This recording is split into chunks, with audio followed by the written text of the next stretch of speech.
Welcome to the Rim Break Rodeo. We hope this video helps. You start by confirming prerequisites: a working C compiler and VS Code installed. Open a terminal and run GCC version to make sure the compiler is reachable.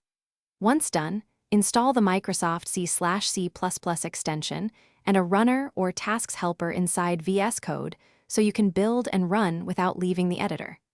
Make sure to add the compiler folder to path so VS Code can call GCC or Clang automatically, which prevents mysterious build errors later.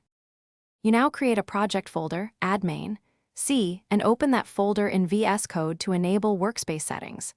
Next, configure a build task, create tasks, JSON that runs GCC gmain, CO main so you get debug symbols, add extra flags as needed. Once the build task works, set up launch. JSON to attach the debugger using GDB or LLDB via the C++ extension.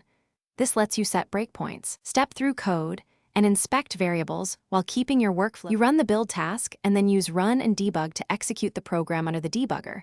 Observe both the integrated terminal and the debug sidebar. Use breakpoints and watch expressions to pinpoint incorrect values and step over or into functions to follow logic. This helps you see why code behaves a certain way. If things go wrong, make sure the compiler is on path. Verify include paths and compiler flags in tasks. JSON and confirm launch. JSON points to the correct executable, so debugging can attach properly. Thanks for watching. Consider subscribing if we helped you.